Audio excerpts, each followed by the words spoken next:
Hello, welcome back to the Canyon Heights Ward podcast. This is Gregory Conrad, your host. Today I am speaking with Nick Jimenez. Hi, Nick. Hey everyone. Hey Greg, how you doing? Good. How are you? I'm doing pretty good. Just a nice quiet weekend and definitely enjoying the weather. Cool. Um, yeah, it's certainly much nicer today than it was 2 days ago. Oh, I would agree. Um, so as I always say, the beginning is a good place to start. So, what is your earliest memory, Oh goodness. or what are your earliest memories? It doesn't have to be the earliest, but It's hard uh, to really think that far, honestly. I think the earliest thing I can remember is just, you know, living in apartments with my parents in Huntington Beach. So I was born in Long Beach, California. Um, my parents and I lived in apartments in Huntington Beach, which was a town over. And I remember going to Sacramento with them. I remember going to trips to Disneyland with them. Just kind of living our life, just going to see grandma and grandpa every other day. they were close then. How Yeah, how quite a close bit. were they How close were they? to where you were living? Oh, they were a distance away. Like it'd be like a 15-minute drive from where we were to them. Cool. Um, Tell me a little about your parents. So my parents are actually both converts to the church. My dad was baptized when he was around 13 or so. My uncle basically saw a bunch of kids at a doing it at a Boy Scout event at the church building nearby and was invited by them to go and play with them. And eventually that led to inviting my grandfather and my dad to join the church, and all of them were baptized. My dad became served a mission in Sapporo, Japan, and met my mom. My mom is also it was a actually had family that was members of the church beforehand. They were actually Mormon pioneers that came from England and had probably fallen away from the church a while later. And my mom knew very little of this. She had missionaries come over to the house and was the only person in her family that wanted to hear them and felt this was true. And lo and behold, she became a member of the church. Most of the time, she went by herself to church, and she told me it was a lot of just struggles trying to do that on her own. But eventually, she met my dad, and they got married, and then had me, and the rest is history. Yeah, yeah. It's kind of my mom's situation. It's her, she was baptized with the rest of her family. That part's not similar. But uh, within a short time, the rest of the family stopped attending, but mom kept on a little off and on through the years uh, till she met my dad in an institute class. Um, what kind of what what did your dad do for a living? Oh well, it was a mixture of different things. When I first came around, my dad was working. From what he told me, he worked at Xerox, so doing a lot of copy editing for them over there. Eventually, he found some work at the UCI Medical Center, doing essentially clerical work to help with incoming patients. And he, in turn, was working on his degree in political science. Eventually, realizing that job was not cut out for him, or not really something he was interested in, he went into nursing and actually got a associate's degree from that, and has been working in the medical field ever since. First working in general procedures, then worked in ICU for a couple of years, and then now he's working currently in GI. So a lot of the older folks dealing with very non-emergency field. So he loves the job a lot. He loves just talking to people, loves dealing with these type of behaviors. Cool. And tell me a little about your mom, So my mom is a little more. a little bit more. Well, what to even say? She loves being involved in activities. As much as she may sit and tell me that she does not, she loves being a part of activities and being kind of in the middle of it. Um, she was involved a lot in the PTA when I was a kid, especially now. They're still asking for favors, even when most of us are all graduated and moving on with their lives. She is very active in Young Women's and primary. Um, a lot of people, when it came down to it, when anyone would talk about me or any of my brothers, we were not even considered names. We were just considered Liz's kids because of how much impact she had on the wards. Yeah. That's just the type of person that she was, and the person that she is, especially now, and Awesome. very very much disciplinarian when it came to us causing trouble, but always was very quick to tell us how much she loved us and keeping us out of trouble. Sweet. Um, so let's get back to you again. So as let's talk about growing up.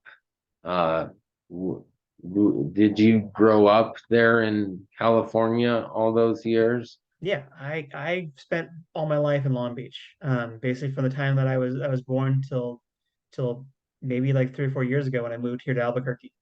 Um, we lived in a single ward for the majority of my life, up until I think when I hit graduation. Then we moved. We were the ward split up, and were transferred to a brand new ward with brand new people, and that was kind of a shock to all of us because most of my childhood was a lot of these people, and most of them had moved out or moved to different wards. So it's a very different experience. Yeah. Yeah, so did that, and did my college work there in Long Beach as well. There's a very well-known college over there called Cal State Long Beach, where I got my bachelor's and master's degrees in physics, and went from there. Okay. In what were you like as a kid? What did you like doing? Oh, well, I was much more quieter than I am right now. Very much kept to myself when it came to just interact with people. Not introverted. I would definitely when it came down to being activities or whatnot, I would definitely love to be involved. I did a lot of choir in middle school and high school. Loved being involved in singing in musicals. Um, I Not as was much my brother. My brother was much more musical talent than I am, but I definitely have a love for that. I think that's something my wife also kind of caught on very quickly. So she likes to ask me for singing favors every now and again. But I loved dealing with mathematics and electronics. Even as a kid, one of my grandfathers loved giving us books. Loved to give us books for whether it be science or history or something that it piqued our interest. And he would ask us something we'd like to look at. And I asked him, something about math, something about I don't know, something about history, um, different world wars, and he would throw all this stuff at us, and we would eat it all up. And that's something I kind of have grown up with, is his love for just learning random things, even if it doesn't mean anything for my life or my career. It was just something that I enjoyed doing, and I enjoy doing it now. cool. Um, so I was also in choir in high school, band in middle school. Choir was a lot more fun than band for I me. would agree. Um, so um, you graduate from high school, and it's time for a mission. Tell me about that. So that's kind of where it gets a little bit, out of the ordinary, I think, for me especially. I did a year of college after going out of high school, so I was still 18 at the time, and 19 was still the age limit where you can go on a mission. So in the meantime, I was planning to go on a mission, getting that all squared away. And once I turned 19, I was getting my paperwork ready to go for missionary service. I got pulled in to talk with my bishop, and basically told me, um, basically because of my health circumstances, because of how my weight especially, that I was not going to be able to serve a mission. And that kind of shut a lot of my plans out. Um, I was to say I was devastated would be the understatement. I was definitely very frustrated with that, feeling like I did everything I was supposed to do. What am I missing? Am I lacking something else besides this? Is there something that I'm not doing that needs to be done? And I kind of set a rut for a while. That was kind of a depressing moment for me where I just kind of felt like I could do nothing. I had halted school, halted my work time, and this is all I was focusing on was trying to get this squared away. And Yeah, for I about a year, same like about thing it, happened to me. yeah. Well, I was they said I was honorably excused. And I mean it was the OCD in my case. Yeah, So, and that's a tough thing I think for anyone to understand. so And or did you even were you able to put in any of the paperwork? we like I said, we were starting it, but because of that circumstance, they wasn't going to even sign off on it. So that's kind of what ended up happening for a while. Was about a year or so of me kind of trying to get my weight down, trying to get myself squared away, and then feeling kind of down about not getting as much progress as I wanted to. Had you ever Eventually, heard at eventually, the sorry, had you ever heard at up to that point of someone being honorably excused like yourself? Had that ever? um, not in that circumstance. Because there was nothing else that would have held me back besides that. That would There wasn't really much of that kind of thing being brought up. I think the idea was that I'd be working on lose my weight and then moving on from there. I'd seen missionaries before that were definitely overweight or approaching obesity, where I kind of look like, well, what's going on here? People are allowed to do it on their end, but I'm kind of the odd man out. But eventually, my mom pulled me aside, and every good person in the world, wants to be to chastise and you should get your act together and move on. But she didn't do that with me. She kind of said, Nick, what do you want to do? And me kind of in my depression say, well, I don't know. I have no idea. Do you want to what do you think about jobs or work? I have no idea right now. My plans are kind of shot. I kind of have no idea. And she said to me, well, Nick, you know that I love you. And you know that this is something that you should be doing. You don't have to. No one's going to force you to. But you know as well as I that if you don't do this, you'll regret it for the rest of your life. And that hit me quite a bit. And it really put into perspective what I needed to do for myself. And it kind of changed my attitude. It obviously not dramatically. This was a very slow progress, but it definitely helped me to appreciate what leading up to getting onto the mission, what it meant to me. And then when I finally got my mission paper submitted and got a call to serve to Mexico City, and remembering just how excited I was for that, and just after all that I went through, and Right. to read and to kind of go back to like that, I'm after all that happened, I'm grateful for what my mom did for me. Yeah.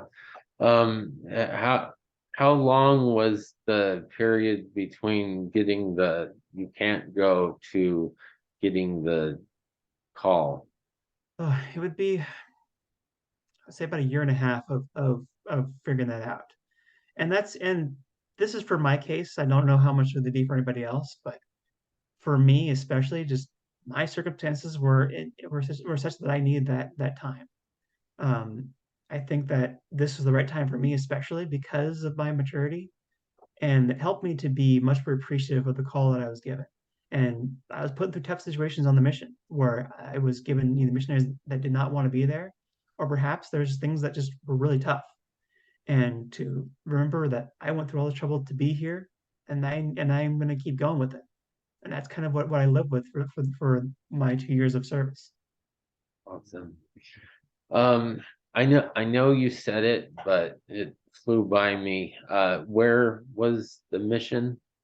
Yeah, yeah, no problem. I served at a mission in Mexico City, so it's called the Mexico City South Mission. So Okay. this covers so you have DFA, which is the center part of the main federal district, and you have a few areas of the south in the state of Mexico. So that went all the way down to about the border of Morelos, where I served, and we served I think I served in about 6 or 7 areas during my time down there. So it was just a lot of different spots, a lot of cultures, a lot of different people, and it was very interesting to see how much it would change from the city life to country life. It was the south part of Mexico City or the south part of Mexico. south part of Mexico City.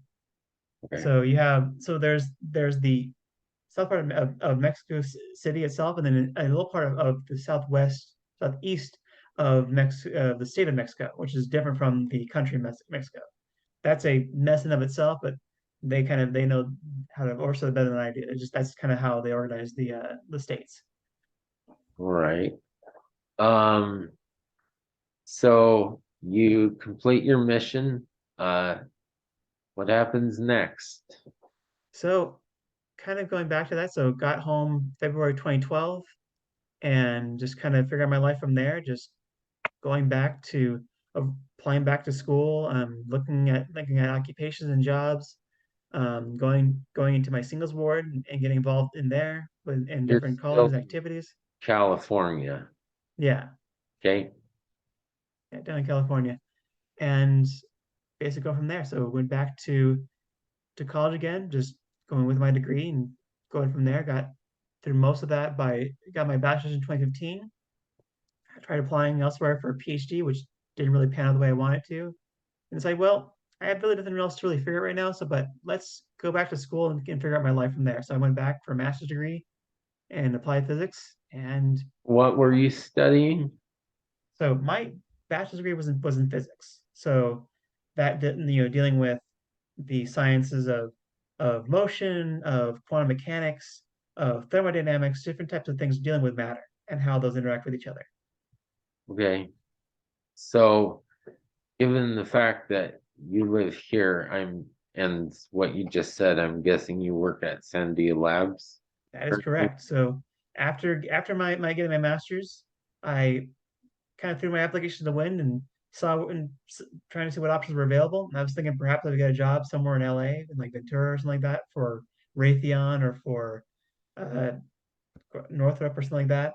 Um, those didn't respond to me at all, but I got a call from a guy from Sandia saying, "Hey, we'd like your application. We'd like you to come and work for us." And didn't know very much of Sandia at the time. I knew quite a bit about Los Alamos from my hit from studying history books about the nuclear bombs and nuclear history. But Sandia was kind of that area that I didn't really know much about, but just kind of seemed interesting. I want to check it out, and lo and behold, I got a interview with the heads to work in microelectronics, so dealing with different type, basically producing microchips for armaments or for scientific material, and that's pretty much it. I work primarily in the etching process, dealing with plasmas and other chemicals to cut and make different designs on our material. And then about a year or two ago, I got a call for another job here at Sandia, now working in ion traps. So these are basically little devices the size of a paperclip that are able to do quantum computations for different processes. So these are still very new and very rudimentary, but this is something that is something to look forward to in the future. So for those of you who are interested in computers and whatnot, this may be something to look at for computations, for data analysis, all these fun things that may be coming down the line. But that's probably a few decades in the future. How do you interface with something the size of a paperclip? That's the thing that is way above my pay grade. I don't really know much of that answer myself. Obviously, a lot of this deals with how the particle itself, which is the ion that's been trapped inside of this device, it will basically interact with different fields that are pushing against it. So when you have an ion that gets charged up, kind of like the light that's behind me, you charge it up, what happens? It causes light to be emitted. It causes this phenomenon of energy to be emitted out of it. Same thing Okay. happens with this ion. Emits photons, emits energy, and that can convert into information. Depending on how it's charged, how it's oriented, that will give you different bits of information. And it Mhm. can do. And what makes it unique is that this, instead of giving for a code, you have a binary code of ones and zeros. This is something that can give you a series of codes that can be done simultaneously at the same time. Now, how that works, that I can't really say on because that's something I don't really understand myself. But it's very interesting to see this could lead to down the line. Okay. So you mentioned at one point your wife. So tell me how who is she and what how did you meet? Well, I think that the best way to do that is to go back to my service as a missionary. Now, I did not, I did not court her as a missionary. I did not do anything like that. I was obedient all the way through, I promise. Basically, I was assigned to an area called Tecalco, and it was basically in the furthest part of the mission that anyone could be, out up in the mountains by the volcanoes. This was a very fertile area with a lot of farmland, lots of beautiful, lush greenery everywhere, but a very small population of people. And this in this area, we had three wards that we served, along with another ward which was a town over 3 miles away called Tepetlispa. And in that area, that's where a lot of my work took place. Me and my companion would go down there to Tepetlispa and go into sacrament meeting to see potential investigators, and that's where a lot of the work took place. On our first day that we were there, we had a ward missionary came over and spoke to me and my companion, saying, "Hey, welcome to the ward." We were both new at the time, and said, "Hey, we have two ward missionaries that can help you out with whatever you need," and pointed me to two sisters. One of them was a woman by the name of Delia Alma, who was a very pleasant, very smiley sister, and loved to tell jokes, was very pleasant to talk to. And then her younger sister, a woman by the name of Maria Rosario, who was very petite, but also very stern and serious to both of us. Very much a person that kept us on track and kept us busy with the work. But we're both very wonderful. They were very hardworking and did a lot of good things for us. And I can tell you from there, the younger one, that one was also very beautiful and very attractive, and so much to the point that my companion would comment to that me every time after we got back from our service for the day. He would say, "Elder, that woman is so beautiful and so wonderful." Like I would agree with that, but that's not something that I was thinking about at the time. That was not my focus.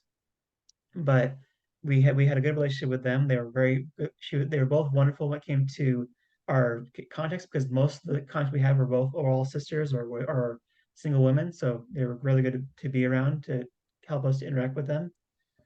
And eventually, I was called to serve another mission and serve into another area and moved out. Coming back from the mission and going to college, and kind of lived my life and didn't think much about it. And I got a message during my master's program from a woman named Ross Rosales, and she tagged me in a Facebook comment and asked me, "Hey Nick, just thinking about you, hoping you're having a good day," and asked me kind of what I was doing. So, yeah, nothing much, just going through college, working and teaching classes. Right, and she asked me, "Well, me and my mom would love for you to come visit us. Love to come and see you." And I'm, being oblivious as I am, I didn't think much of it at the time. But I definitely found her very attractive and very pleasant. And I'm not a missionary at this point anymore, so the the separation between my professional life and personal life is gone now, so I could be a little more amicable, a little more straightforward. And it came to the point where she asked me kind of straightforward, "Hey, so how's your Spanish doing?" Only not very well. I practice every now and again, but not that much because I'm speaking mostly English now. I says, "Well, if you want, if you come down to visit me, I would love to take the time to tutor you in Spanish." And we, so I'm like, "Oh, okay, well," and she didn't speak any English. So this was all in Spanish through text. And we would text every day after I got home from work and from studying, and we would chat every now and again. And um, eventually, a conversation led me to talk about my experience with music and singing. And she said, "Oh, that sounds great. There's songs that you know?" Like, "Yeah, there's a few that I can do." And they asked me if I would sing for her. And then she requested a couple songs for me to sing. And eventually we got into a video chat, sang a couple songs, and we started talking a little more about ourselves, and definitely was a lot of tension between us, between just how we felt. And the feeling came to my mind, "Nick, you should probably tell her how you feel now." And that a thought like that has never come to my mind in any date that I've been on with any woman. So it was kind of an odd feeling to have. And me kind of choking on that, didn't act on that immediately, and we kind of ended our conversation. And then I'm thinking, Nick, you are an idiot. You didn't, why did you wait this long? And so I decided, let's try this again. Take two. Let's do another call and just well, we'll go on the pretense I'm going to sing a couple more songs for her, and then we'll go from there. Mhm. And I, you know, sing my few pieces to her, and I say to her, I don't know if you know this, but I definitely find myself feeling very attracted to you. I think that you're a very wonderful person to talk to. I love speaking with you and seeing you. I don't know if you feel the same way. She didn't respond to me, but she didn't hang up immediately afterwards. So I think that was a sign of good things to come along the way. She was but we were very friendly after that. And then, we spent time, chatting every now and again. And then I kind of said, hey, I want to know kind of want to ask you how you feel about me. If this is something that seemed out of place or out of line, let me know. But I'm kind of curious based on our interaction last time. What do you think? Says, well, I actually feel the same way. And I actually learned later that the reason why she was starting to do all this in the first place is because she was attracted to one of the pictures of me from my graduation and wanted to talk to me. So I don't know what led her to think that about me. I don't think there's anything worthy of that, but hey, how can I deny someone as wonderful as her? It was a wonderful experience. Thank Eventually, goodness for good pictures. I guess so. I know. Not a picture that I took of myself. This is something my mom took of me from, I think, something from random graduation picture of me holding up some good gifts I got from my parents. Yeah. Um, Eventually, I got to talk to her in person on that Thanksgiving and Christmas, and just got to. So, how long was it between when you talked with her the last time on the mission and when you talked with her now in the context of your dating? Well, too long, I will tell you. It was about. I last time I spoke to her on the mission was 2011 in June. And the first time I spoke to her again, actually in full conversations, was September of 2017. So about 6 years of in between time. Like we had some chats every now and again or little small messages, but nothing as interactive as it was at this point. Right. Yep. So yeah, no, this was quite a bit of time in between my mission to that point. And we eventually got to know each other. We got to go on a date with each other, and that's when kind of she landed a kiss on me, and which I was not prepared for. Like usually on any dates, I I would not even ask for that even on the first date. So this was much of a surprise for both of us. I think she did not expect to do that either, and but it was exciting. It was a very exciting moment for both of us because I think we realized that we really loved each other, but we weren't really sure how to even go about doing this because we had no idea. This was something so strange that a random stranger from across the world is asking me to get to know her, and we're building this relationship off of something we had really built as a missionary from a couple of years ago. And Yeah, eventually, I had yeah, a somewhat similar experience. yeah.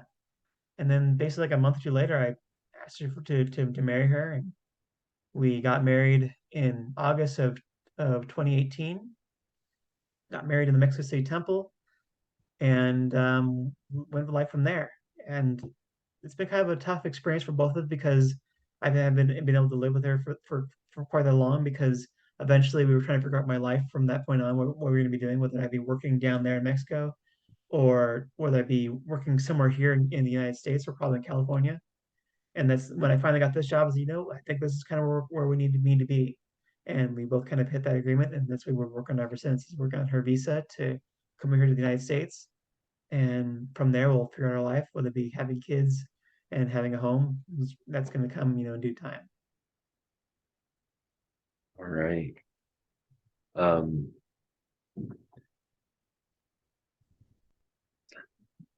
how long, uh, when did you get married? 2018? 2018. So I started talking around September of 2017. I proposed marriage in February 2018, and then got married in August of 2018. Okay. Yeah, so pretty very small courtship and very quick engagement. So then we got married. It sounds like you've been waiting a little bit for government uh factors to the papers, I think you said, Yeah. come It's through. been a very long slog of trying to get that squared away. First of it was trying to get my life in order because that's been the biggest challenge for all of us is getting that squared away. And because once I was getting ready to submit papers in 2020 and then COVID hit. And that's kind of what really slowed down our progress quite a bit was everything kind of shut down and I had very little communication with anybody.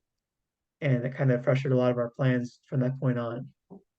And so when things finally calmed down in the beginning of 2021, so I submitted my papers then, and that's when things were still pretty slow on the ends of the government's end. We're trying to get them to respond to this stuff and verify my background. And just about a month ago, I finally got a response back saying that the petition has been approved, and now we're off to the next step. Now it's going over my background review and then going over her background to verify that we are who we are and that we're legitimately married and want to go forward with this in a legal manner. Do you have any idea the timeline for? I wish I did. I'm hoping that this would be less than a year from now that we can get things moving forward. But obviously, it really depends on government availability and when people are able to move things around. Because at this point, we're kind of at their mercy. Um, okay. So let's switch gears a little bit. Tell me about you and your relationship with God. And maybe a more specific question would help. What life experience has caused you to trust most in God? Well, I think it started off with me when I first was born to my family. My parents were both members of the church, very dedicated to the gospel, and were very straightforward in their instruction to me about what I need to do to know the truth. To say my prayers, to read the scriptures, to go to church, to do the things that I was asked to. And I went to primary. There, did all the things that every good boy and girl was supposed to know in primary. But at a certain point, that's not good enough. You can't just live off the faith of your parents or just those around you. Right. And as a teenager, didn't really. It wasn't rebellious. It wasn't a person that was saying, I reject this, but I definitely had questions that I wanted to know. And you know, I definitely love reading the scriptures. I love reading the stories and learning the history. That was always a fun part for me was going and looking at the Bible history. And I think at a certain point I had to really ask that question whether or not this was true or not. And the answer obviously didn't come immediately. It came with a lot of prayers, a lot of practice, a lot of just living my life. And at one point, I think the answer just came to me in a thought saying, this is true. Why are you asking this question in the first place? And it kind of hit me at that point. And there's been many experiences like that down the line as well, where especially when it came to preparing for my mission, that was a moment where I felt, the elements against me. I felt like things weren't going the way I wanted to. And after all that was expected of me, I didn't feel like anyone was holding up the end of the bargain. And the temptation to curse the world and say that, why is this happening to me is very prominent. But like I said before, like the testimony of my parents, especially from their experiences, really led me to find out to be humble and ask that question about what am I doing? And that has given me a lot of comfort. That in spite of everything that's happened to me, and that my experiences are my own, and that the Savior knows me and understands me way better than I do. And the wonderful thing about the atonement is that it is tailored uniquely for myself, as is tailored uniquely for you or anybody else. And that is just such a wonderful thing. That as much as I may make mistakes or I may fall short and I can disappoint my Heavenly Father pretty often, that He has been swift to forgive me and that He has given me that opportunity to renew myself again. and that is a blessing that I've been able to have in my personal life while living alone, and then in my conversations with my wife. That those covenants that we made together are eternal. That I can have her forever. That I don't have to worry about, if something were to happen to her, that I would lose her. That we have that promise together.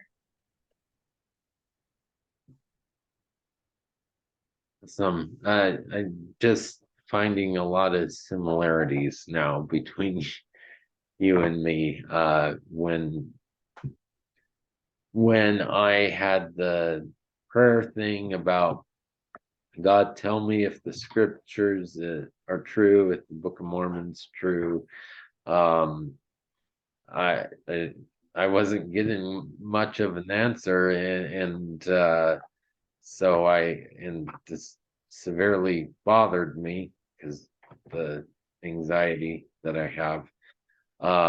And so my bishop uh, put me in touch with LDS Family Services and talked to them. And that was basically, in the end, the answer that I got from them is, well, you already know this. So he doesn't really need to answer because you already know it. So, yeah. Yeah. No, Um, I definitely agree. And I think the best blessing about this whole thing is that, in those moments where I have had those struggles, that's when my mind and heart have been stretched the most. And have definitely gained a lot more understanding of who he is based on those experiences. um, what has nurtured your testimony the most during your adult life?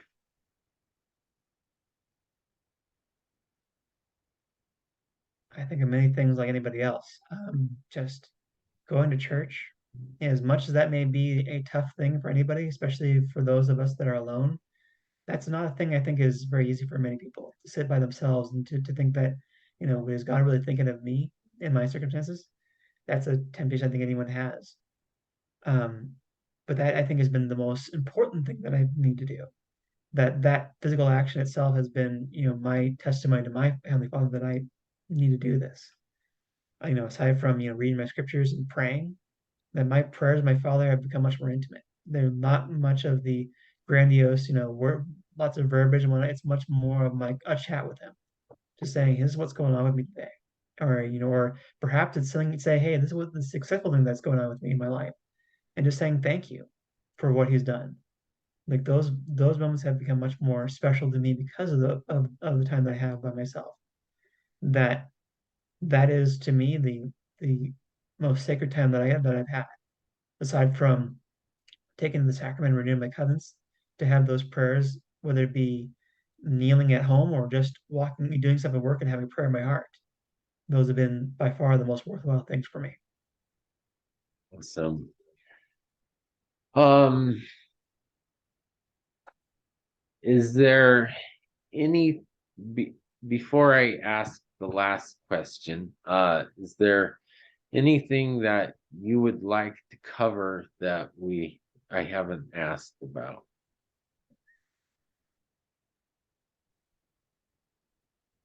Let me think. I think above all else, I think the big thing that I would hope that anyone that's hearing this would want to know is that the mission that you're called to is unique to you. Um, I think that we fall into this rut that if we're not in a calling of bishopric or some other grandiose calling, that we somehow are not worthy of attention.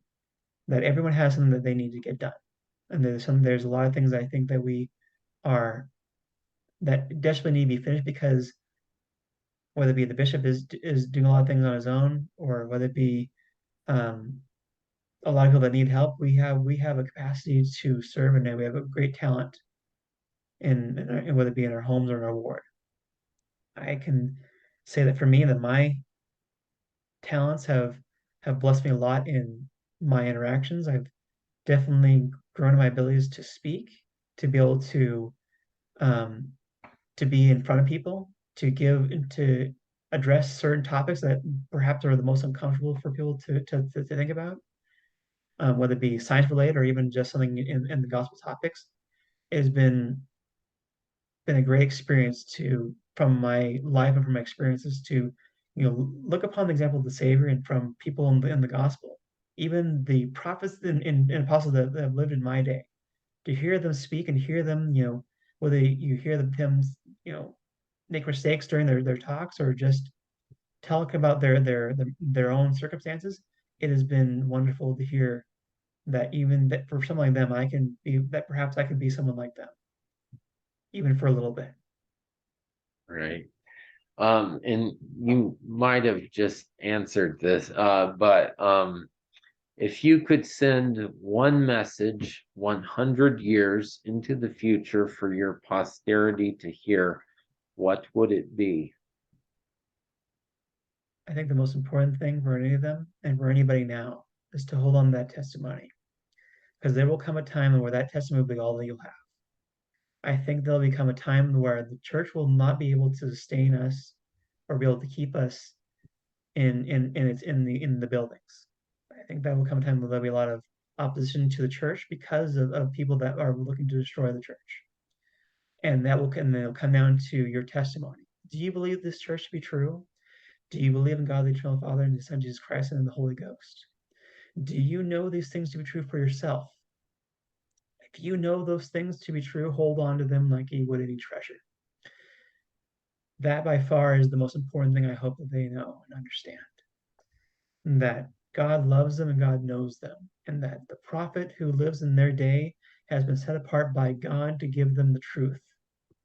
And that any of the words that they have, that you can hold on as fast and as hard as you can. All right. Awesome. Well, Canyon Heights Ward, you have just met Nick Jimenez. Um, uh, I think I'll sign off now. It's been really good to talk with you, get to know you a little better. Um, and well, thank you for giving your time. So. Thank you very much, Greg.